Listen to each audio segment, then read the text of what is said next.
I typically don't get into personal stuff as the performative exhibitionism of what is advertised as public self-reflection, which constantly serves to make people the subject of their own conversations and everything all about them.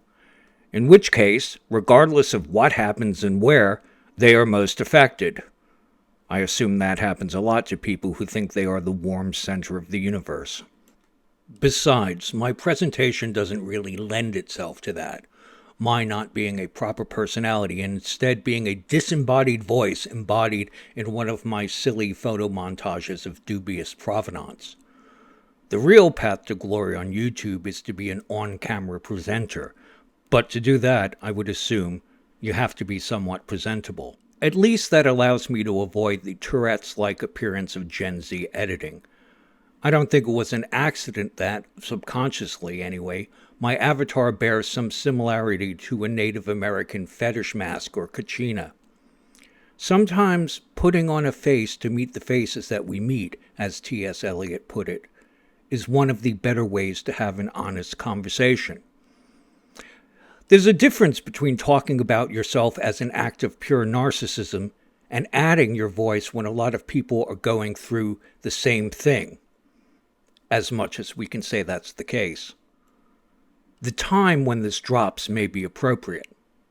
Although we often think of horror in terms of castles and dungeons and haunted houses with supernatural and spectral horrors, this horror was entirely institutional, industrial, and political. And if the Holocaust and killing fields of the 20th century prove anything, is that the supernatural and spiritual has nothing on the horrors of the industrial, institutional, and political. Now, this conversation isn't exactly structured. I'm just reconstructing my thoughts, my experiences, and where it leads. It's more of a stream of consciousness which you can expand on and continue in the comments. So, let's go down that rabbit hole.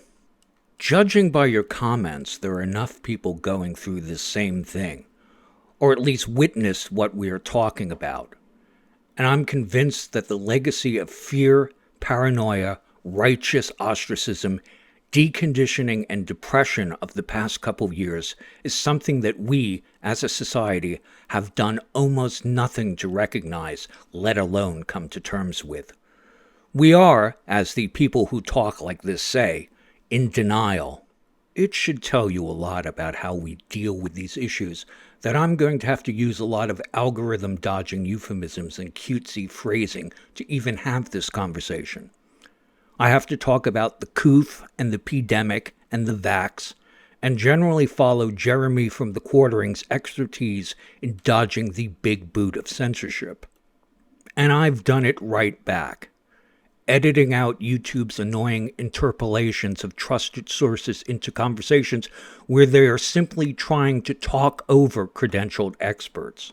It's ludicrous, but considering the sensibilities of the censors, we have to act like we're talking about adult things in front of a bunch of toddlers, because really, we are. A perfect example of politics being where thought, fairness, and common sense goes to die is provided by this recent matter of public health. Our control over our own well-being has become a politicized minefield dominated by tribalism, in-group preference, and ruthless silencing of dissent. The application of my body, my choice is limited to the special circumstances of a special subset of persons. One of the key features in the civics of wokeness and ideological left authoritarians is rejection of the very idea that all rights are automatically transferable. That is, never assume because someone else has a right, that means they think you should have it too. Making the coof political has done more to rob people of their agency, the ability to engage in public on issues that directly affect them and us all, and has put the illusion of safety, the literal medicinal lie, far ahead of the exercise of our freedom. The decision is not between a person and their doctor, but a person, their doctor, and any number of political organizations and institutions, along with any number of political functionaries who have no idea who you are and really don't care.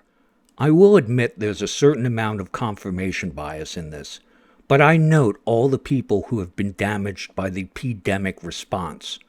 Whether someone gained an excessive amount of weight in lockdown, suffered the devastating effects of deconditioning, or declined so much mentally that it led to their own unraveling, even their eventual suicide. I remember watching a documentary on the experience of first responders in New York. This was relatively early in the pandemic, where they often came across two kinds of dead people: those who died alone due to the virus itself, and those who took their own life. There were those who died curled up, and those who died strung up.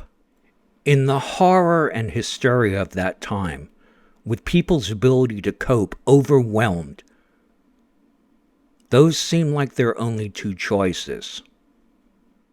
Life, as people knew it and wanted to live it, was a thing of the past. And whenever you can convince people anything they took for granted no longer applies, the more you can do it with anything and everything they took for granted. And the word inalienable is no longer in the vocabulary of this new reality. When people say they went through lockdowns and it was no big deal, I believe them. When someone says they went through the lockdowns and it was fresh hell, I believe them too.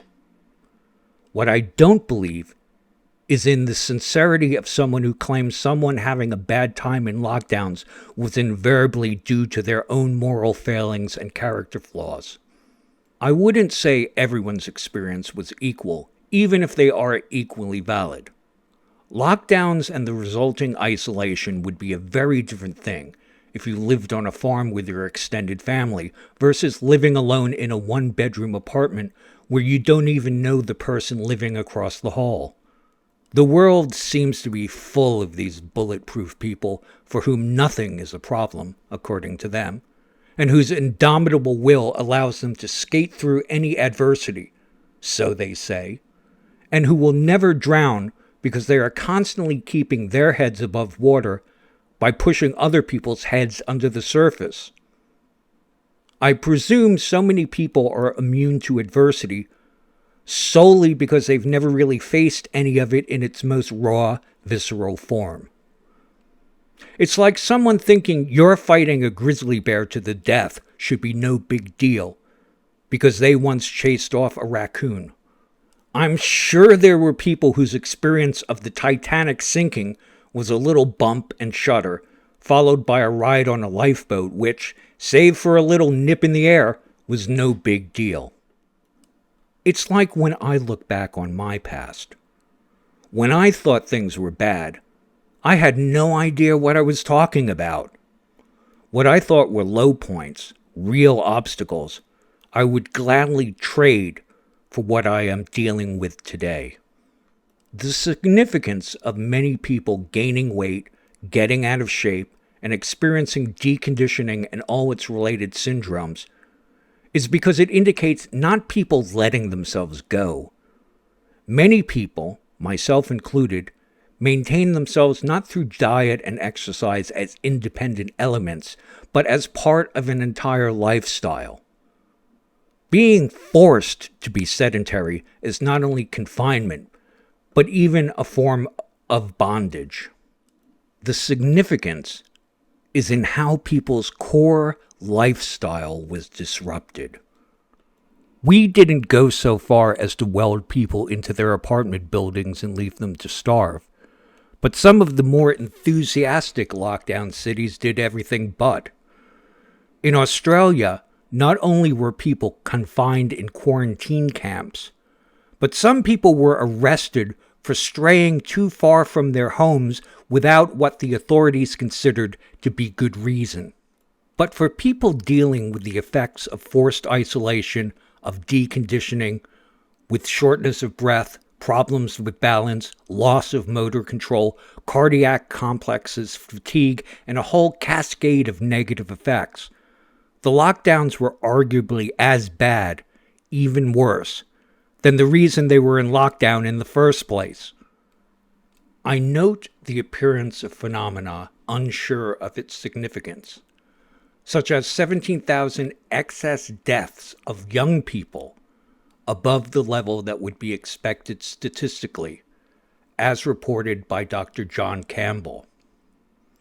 My theory on why this is happening in some cases, which I believe to be common sense, is that some people return to their previous life the way others relapse on drugs and alcohol. When someone stops using alcohol or heroin and get clean, they gain so much, but what they lose is the tolerance they developed for those substances. Should they relapse, start using again, there is a tendency for them to return to exactly where they left off. No longer having that tolerance, it kills them. This is what happened to Amy Winehouse once she returned to alcohol. This is what happened to Philip Seymour Hoffman, who reportedly was found dead with the needle still in his arm. I assume many people, after withering in lockdown, tried to return to their previous level of activity, and having lost tolerance, the exertion killed them. Happened to me, except I just thought I was going to die. Before the lockdowns, and for years and years, I commuted to work by bike, a round trip of 10 miles a day. I put in at least 50 miles a week. I did century rides, 100 miles on trails in a day. None of this exhausted or overtaxed me. I was always able to pull back, pace myself while still moving forward. Recently, I attempted a 6-mile round trip. I was overexerted on the first leg, and on the way back, roughly a mile from the end, I lost it. I had to stop, and leaning over my bike, I could feel myself almost out of my body. I couldn't catch my breath, and I was having tunnel vision. A nothing ride on mostly flat, residential streets, and I was about to have a coronary. If I was a bit more stubborn, if pride made me refuse to give up, it would have been so easy to push myself past some cardiac limit, especially since, as is not uncommon, lockdowns and deconditioning caused me to develop an arrhythmia. I went from someone who didn't feel much different in my early 50s than I did in my 30s. I managed to operate younger than my years until I couldn't. And now I feel ancient. People's lives have a certain momentum to them. And we just halted people by crashing them into a wall. The people who were able to work remotely, work from home, for whom lockdowns were no big deal, were the most privileged among us. Yet these were invariably the people making these decisions for us all, who seemed to have no trouble telling the waitresses and car detailers to just suck it up. Like a certain person gleeful over not being affected by layoffs, which they had a central role in precipitating, their gleeful disinterest was the worst form of letting us eat cake. With these people, as with a certain G4 host who admonishes people that if they don't like it, don't watch it, that they suck as human beings isn't a glitch. It's their defining feature. The problem is that we are so deep in denial over what we have done on a societal scale, devastating to individuals, that some medical people actually began scratching their heads over the increase in fatal heart attacks and people being diagnosed with stage 4 cancer. Well, what do you expect happens when people are reluctant to seek medical treatment because they don't want to go to an overburdened emergency room with their little chest pain, or fear the same emergency room as a couth hotspot. When people haven't had a medical examination in over a year, is it puzzling why the cancer was not caught at an earlier stage? Puzzlement over this has got to be playing stupid, or actually being stupid by sheer force of will. The mystery is in how people can pretend it's a mystery. The whole thing was terrifying and disheartening, and the worst disruptions may be the ones you can't see. And so many people found themselves living a life of quiet desperation, where the humanitarian crisis unfolding was kept behind closed doors. The gym I would go to, just down the street, was closed for the duration and didn't survive lockdowns. I wonder how hard would it be to allow people to attend the gym with informed consent, take necessary precautions, and accept the risk. That was never considered as an option. Apparently, we had to kill people to save them. And here I find myself back on YouTube. YouTube was never a money-making proposition for me.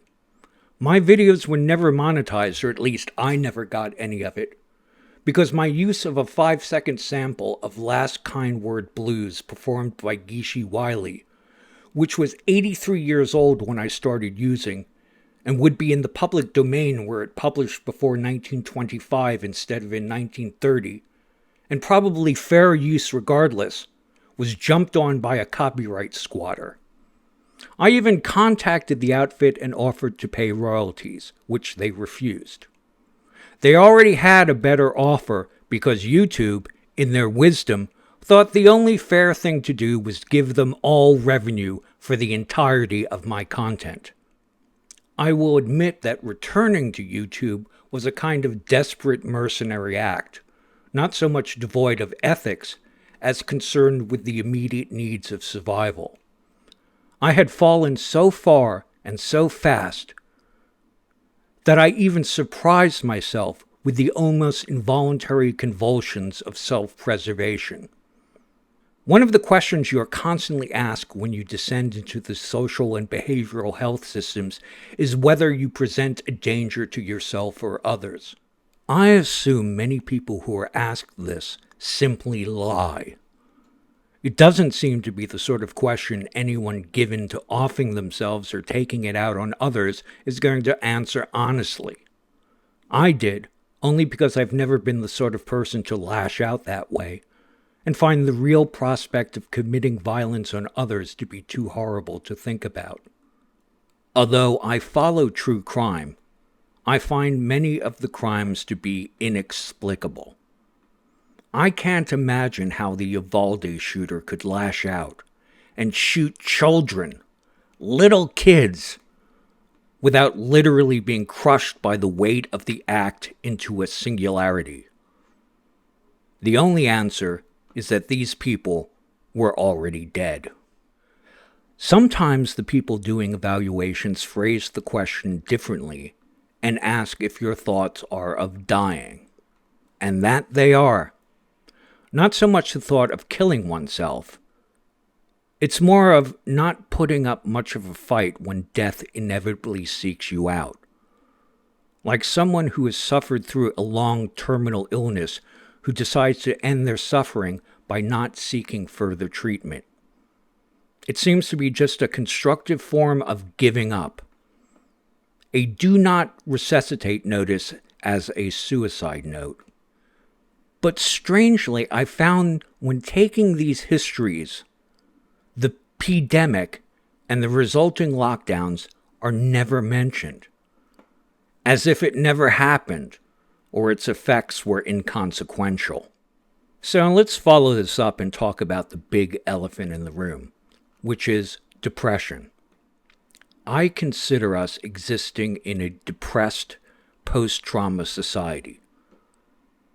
The zeitgeist is exactly the opposite of the greatest generation, or the can-do, failure is not an option attitude of the space race of the 1960s.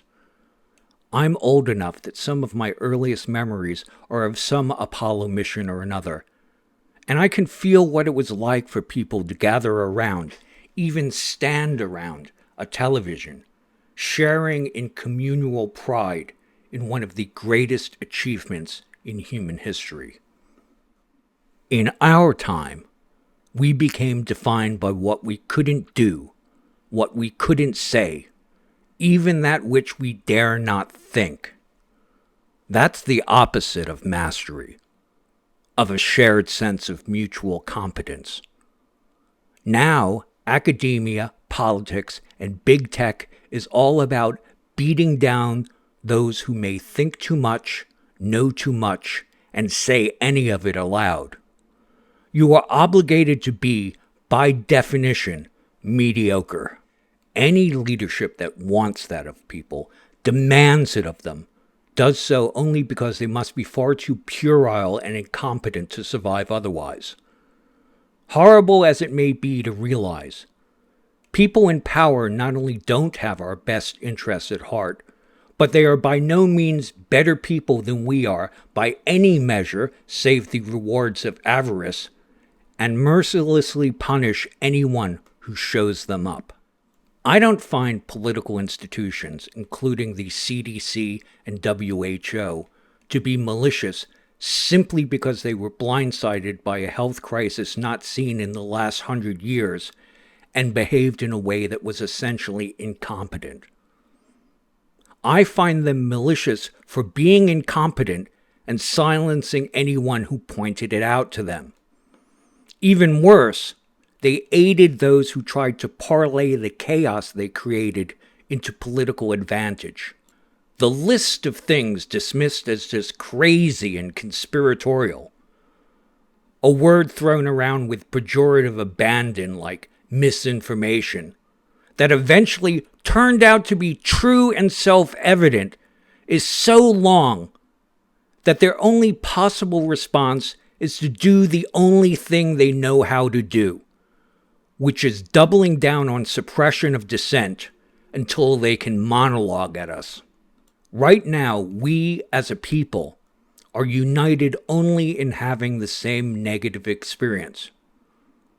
However, that doesn't necessarily mean we have a commonality of experience or a shared experience, as I don't think it's possible to share an experience any more than you can share a flavor with someone.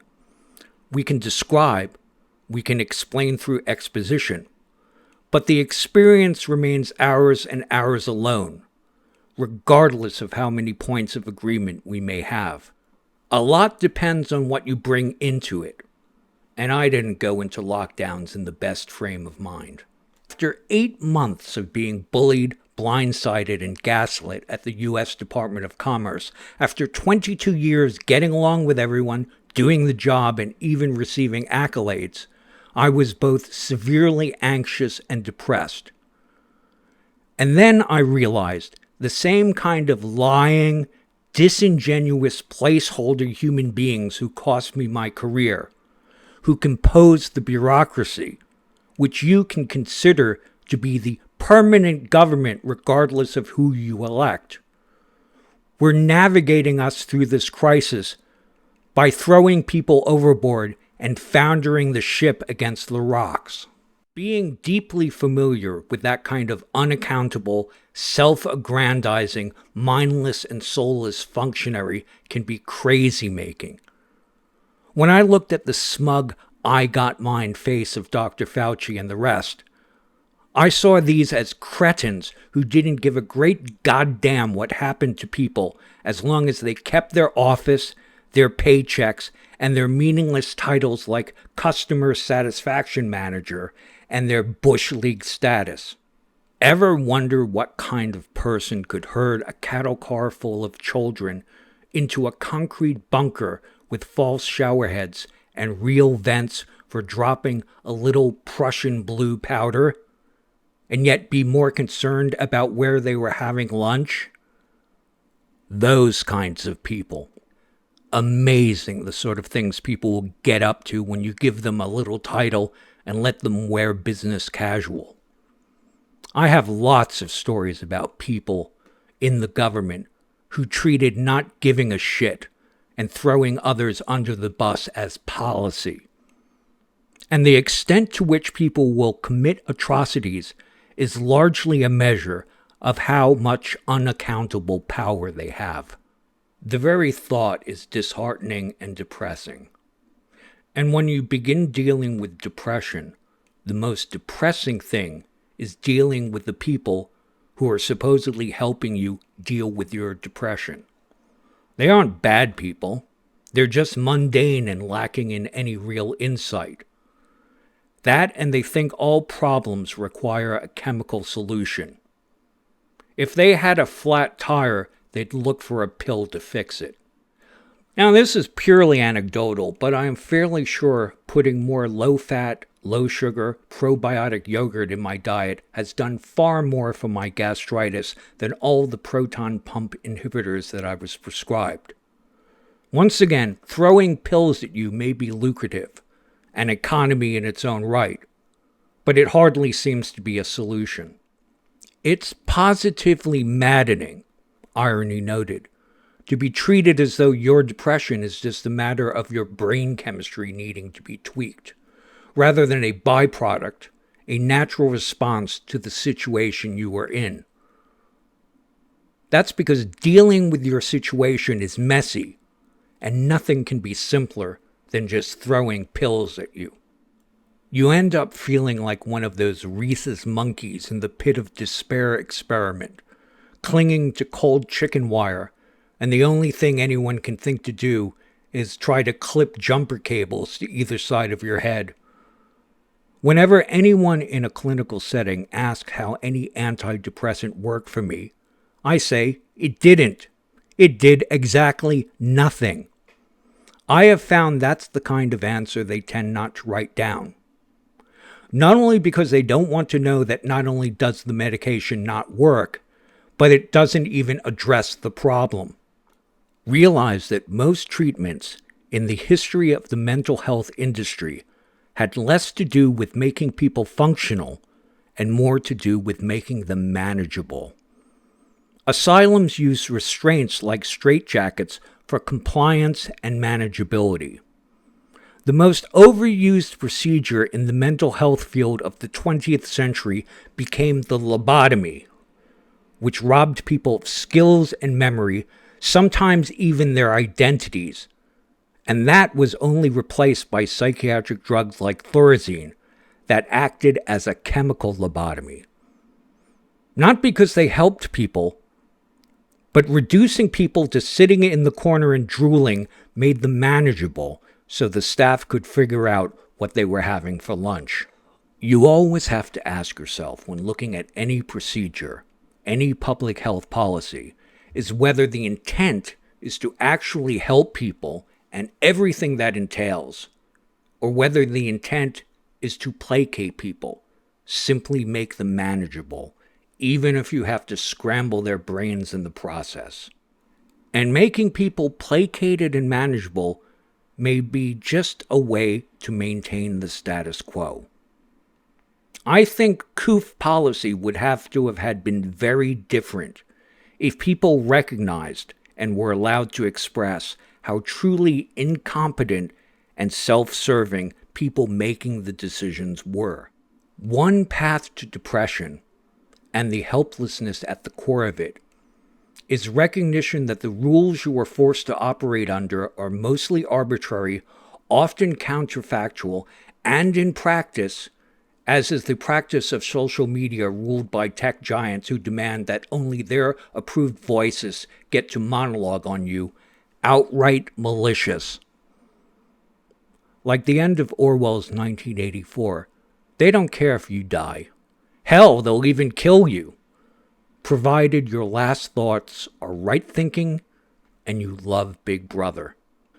Depression is largely an aspect of situational helplessness, which is something we don't like to talk about because what we like to talk about is pulling ourselves up by our own bootstraps and our own presumed indomitable nature, rather than recognize that sometimes the maze we are trying to escape from has dead ends and one-way passages that we can't backtrack from, where we just end up beating our heads against the wall. I experienced this when I tried to downsize and found this to be impossible. Suffice to say that these dead ends aren't intentional, part of some conspiracy. They're just an example of how piecemeal policies, which benefit the people making them, become inadvertent obstacles to someone trying to conduct their lives in a sensible fashion. And right there is a kernel of helplessness that results in depression. It's nothing personal, it's just that you don't matter. Like when I moved to this temporary situation, the moving/shipping company, who lowballed me on the price, held onto my possessions, including this computer, while they demanded more money. I effectively lost a month's worth of time, a month of work, as they held my stuff hostage and then even wanted to charge for storage. I ended up paying the same as I would for a straight moving company, minus a month. That's not a conspiracy. There was no malice in it. Perhaps a certain amount of avarice, but it wasn't personal. It's not about you. You're just a bug splat on the windshield of circumstance. In many ways, that's harder than thinking people care enough to be out to get you. I remember the initial reports of the COOF, how it broke out in China, and the first confirmed cases, as reported in the media, occurring in the US in February of 2020. Even then, with no idea of what was to come, I realized that the virus, regardless of how virulent it was, wasn't nearly as important as people's response to it. Even then, in the absence of knowledge, I knew it was going to be some kind of shit show. Initially, people responded in more or less the same way they respond to a predicted snowstorm, by stocking up on, even hoarding, bottled water and toilet paper, which I've never understood, as if they think their pipes might freeze and snow drifts will trap them inside with an itchy ass. I mean, that's no fun. But should that really be the priority? What came next was symbolic prophylactic measures in the promotion of mostly useless surgical masks and hand sanitizer. In times of crisis, it's always a good idea to give people something to do, even if it's the wrong thing, just to keep them busy. We later learned that COOF was spread by aerosol droplets, against which the generic blue surgical mask wasn't all that effective, some estimates as low as 10%. Because those masks were designed to prevent surgeons from coughing bacteria into surgical wounds, not act as a barrier to viruses. Due to the relative size of the organisms, it would be like designing a barrier against zeppelins and expecting it to stop people from walking through. And COOF was not spread by fomites, the deposition of viruses and virus particles on surfaces. So you can consider all that obsessive use of Purell as basically nervous hand-wringing. All you really need to know about the social response is to note making any of those statements at the time, even from medical experts, would lead to immediate and summary censorship. Just because some policies were entirely wrong doesn't mean they weren't protected at all costs. Much of these policies seem based upon a phenomena we know so well, and often practiced in political settings, which is to make sure any nail that sticks up gets hammered down. Repressive systems beat people down proportional to the system's own mediocrity. Anxiety and social hysteria is what happens when people desperately try to maintain control. Depression is what sets in when people realize that control is an illusion. Anger is what people transition to when they figure out that illusion was manufactured and put them at additional risk.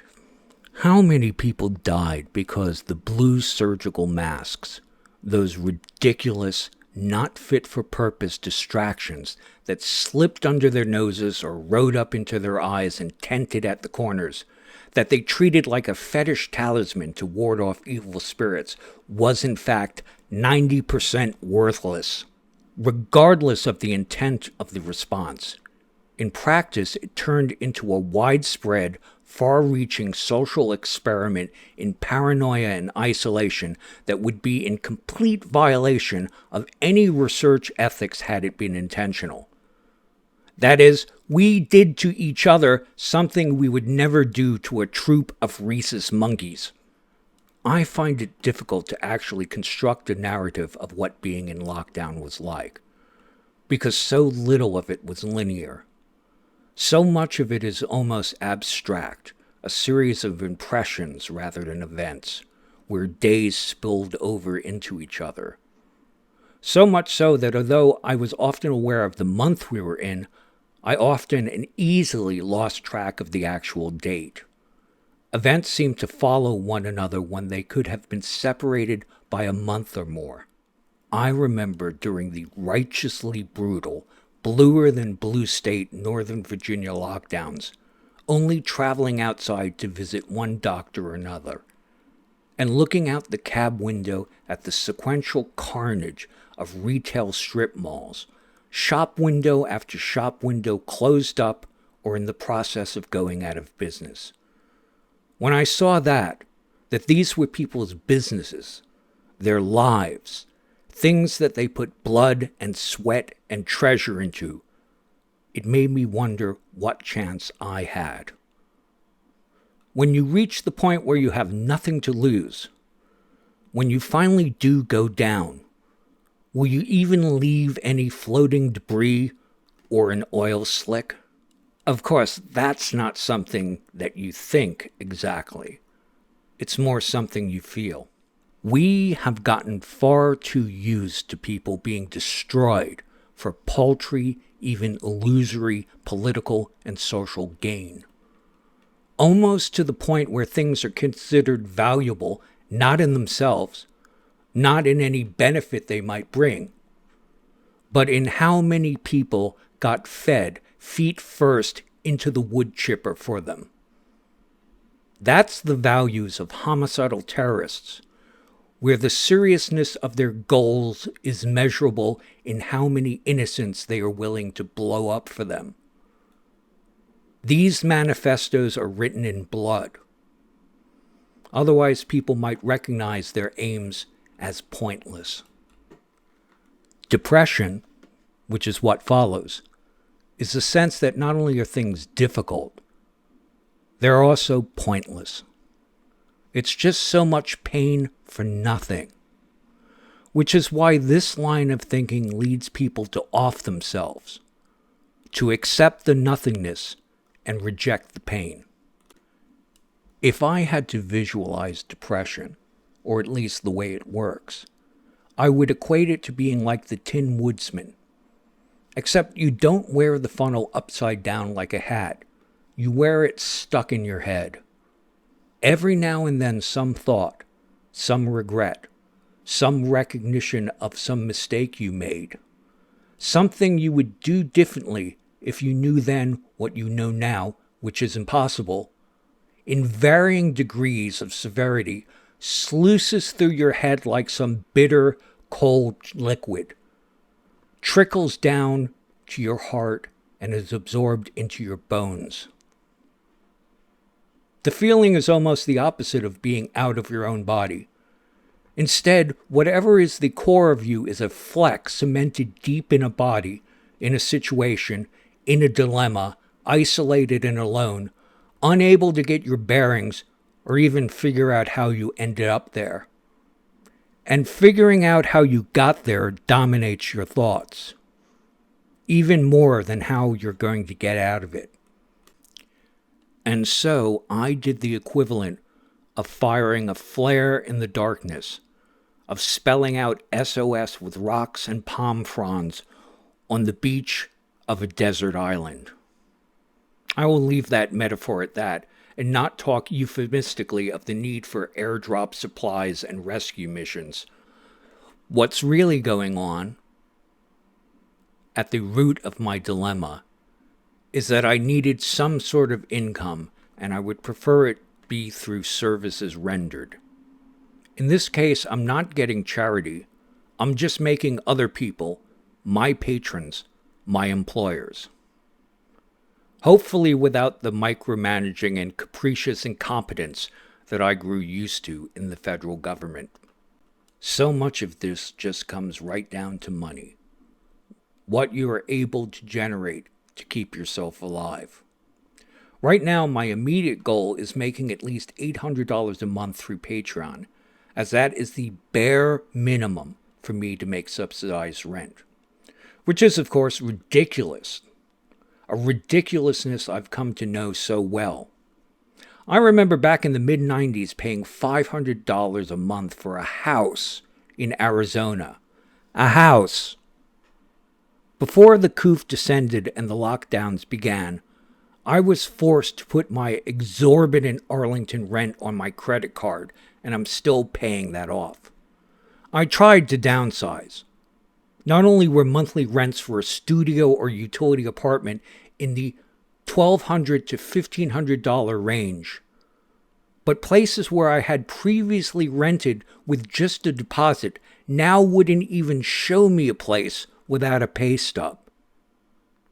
So I was stuck in the position of being in a place I could no longer afford, but couldn't move out, spending months mired in depression, burning through my savings.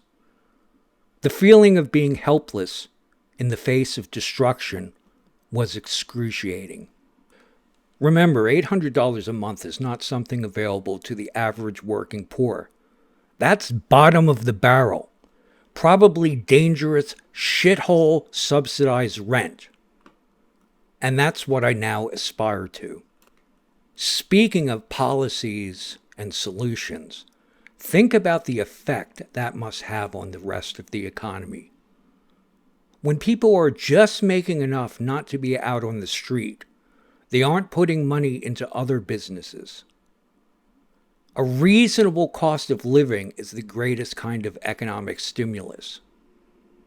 And yes, it's obvious that such housing will be as much a shithole as the projects in the US or council flats in the UK.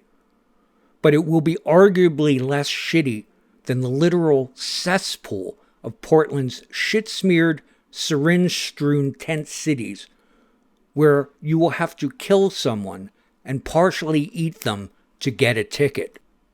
Affordable utility housing may not be the answer to everything or anything, and historically attempts at implementing it have led to other social ills.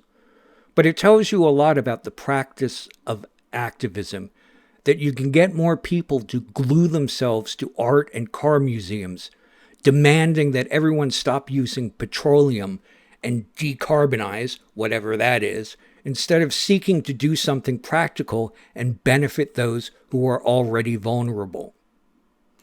The fact that their demands are so vague and so unreasonable may indicate that their real interest is not in solutions, but in just gluing themselves to things, almost as a fetish. These people are tilting at symbols, not the thing in itself, but what they think it represents. When Just Stop Oil rants about the oil industry and carbonizing, what angers them is what they think it represents. No one really cares whether or not people put pronouns in their profile. That's immaterial, except for what they think it represents. Dealing with things as symbols, basically a Rorschach test where you can see anything you want in it, is the worst and most virulent form of straw manning. Practically speaking, perhaps reaching out in the biggest forum I can manage will connect me to someone who has space they can rent out for some reasonable price. More importantly, maybe someone has a job, will consider this the resume of someone who more or less knows his way around video and audio editing, can actually write and speak, and is generally too overeducated for their own good. Hell, if you're someone who has a compound somewhere and needs someone heavily armed to walk the perimeter, I'm good for it. Hell, I could use the walking. All I do know is that I am currently unemployable, considering that when I applied for unemployment, I couldn't get it because they contacted my former supervisor, Deborah DeLay, customer satisfaction manager at TSI, formerly OCIO, at the DOC, and she took the opportunity to expand her lies, claiming I was terminated for inappropriate conduct. And think of everything that implies. Attorneys I contacted told me that might be her little warning. A preemptive strike should I begin action for wrongful termination. And considering she had 2 armed federal guards march me out of the Department of Commerce when I said I was going to HR about the hostile and toxic atmosphere she created, I don't doubt it. People don't seem to recognize that those who cancel you never consider it a one-off. They will follow you like the creepiest, most relentless of stalkers. If you are someone like Taylor Lorenz, not only will she stalk you, pester your family members, but then claim people telling her to stop that shit are abusing her. I'm sure that will be the reaction of many when I continue to name names. What are they going to do about it? Sue me? I have less and less. When I had to abandon my apartment, I left all my furniture behind. Don't wait until I'm walking the highways with a bedroll like Bill Bixby, you fuckers. I have absolutely no reason, none at all, to hold back against existential threats, save for having to follow the rules of those who have the playing field slanted, ball gags in hand, while they rig the game. But that is changing. The pendulum is swinging the other way. And every time things adjust to restore equilibrium, their plaintive wailing is music to my ears. One person I really miss is the cocky, resilient me. Descending into difficulty and pointlessness makes it that much more difficult to get into fighting form. One of the things that does sustain me is the almost luminous hatred I have for the people, and by people, I refer to the Mean Girl clique and their pony boys who practically ended my life on a whim. Not to mention the maniacal narcissists who demand we treat them with kind words and a soft touch when they are trying to stab us in the fucking heart. Hatred doesn't necessarily mean responding with anger, matching the enemy of the destroyers that way. Perhaps the best and most effective expression of hatred is not in anger, but in mockery. And mockery is right up my treehouse. As equilibrium returns to the commons, which it must, it's important to express our own luminous hatred for these intolerant fuckers, not in anger, but in mockery. Deny these lightweights the dignity of even pretending to take their bullshit seriously. These kind of fuckheads are nothing if not funny. Let them cry about hate speech all they want. We know it isn't. And we already know where they stand on humor. They don't like it and feel they shouldn't have to tolerate it. We know, and even they know, mockery is not hatred. It is no such thing. All it is a reckoning. Besides, hate is okay when they do it, speak it, and even act on it. If you don't react to people who are trying to destroy you, sometimes literally kill you, in a way they can mischaracterize as hate, then whose side are you on? Are you just incapable of taking your own side in an argument, or even in a life or death fight? Besides, they have so co-opted the term hate that we might as well make it our own and laugh at them.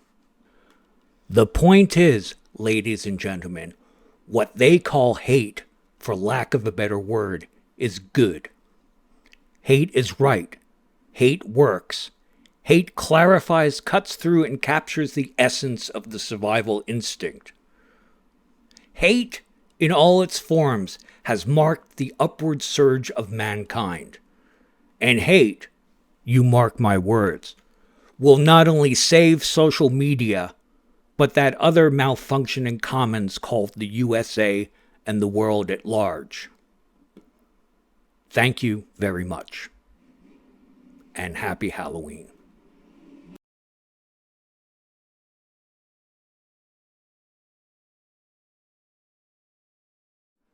Feel free to engage with me on my content, and of course, like, comment, and share. And a special thank you to those of you supporting me on Patreon, PayPal, or Subscribestar. You've gone a long way towards getting me out of some dire circumstances, but I'm not out of the woods yet. I'm still working on it, and I'll get there with your help.